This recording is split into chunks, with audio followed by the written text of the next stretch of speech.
was already breaking his law when he came. Right. And then they're selective about that because they're going to tell you God's laws are done away with, but pastor want his money. Yeah. And it's always a moving scale. Always a moving scale. And it's like, well, you better tithe. Wait. Give me that tithe. I need that tithe. And that's why I go to. I try to go through things with a fine-tooth comb only because you can't have blanket statements and be like, well, God said this and this and that, because how are we figuring out God?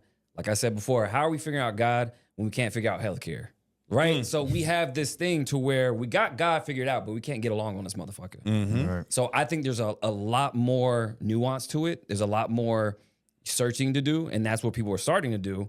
But how it's been weaponized, that's why I'm like, I kind of denounce it. Not to say I don't believe the Bible, but when you think about, King James and his clergymen and had Shakespeare in there, thee, though, thou, sounds like a Shakespearean play.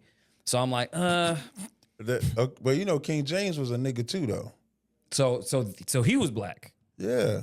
Okay, break that down. Not only a good book for anybody, you get a book called The Negro Question, Volume 4. It'll show you, they call King James, I think it's his great-grandfather or great-great-grandfather, they call him Black Boy. I think I've heard that. Yeah. Yeah, they called him Black Boy because he was black. He knew that he was an Israelite too. His throne was built like King David's throne. That's how he built the throne. So they would call themselves the Jacobites because Israel's name is Jacob also. So King James is a brother. Shakespeare's a brother.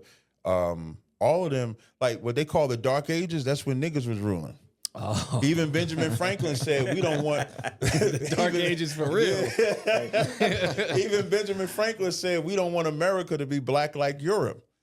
Because as the white man was coming out them caves, or as we would say in the book of Revelations, he was coming out of that bottomless pit. His goal was to go out and conquer and get rid of everything. And so King James and all of them, even the Shakespeare part, Shakespeare had nothing to do with the translation. Even if you read the beginning of if you get a King James 1611, it'll break down how it was constructed. King James was fighting against the Roman Catholic Church. And so he just took the top Hebrew scholars and Greek scholars and had them translated. He himself had nothing to do with it. It's only called King James because he authorized it. Right. That's the only, that's the only thing he had. Another thing, he had a book called Demonology.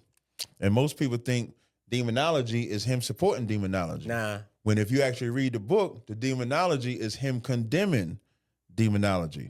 They had the whole homosexual talk with King James. But if you read the Basilicon Duran, which was letters that he wrote to his son, he told his son to never be effeminate. Don't prune your nails. Don't dress like a woman. Don't do any of those things. So he was totally against that. And the concept of him being gay came up after he died. Always use, have you ever heard that they try to say that about Malcolm X, that he was gay? No. Like if you look, that's a crazy rumor. yeah, What? if you look that up, if you look that up, now this isn't like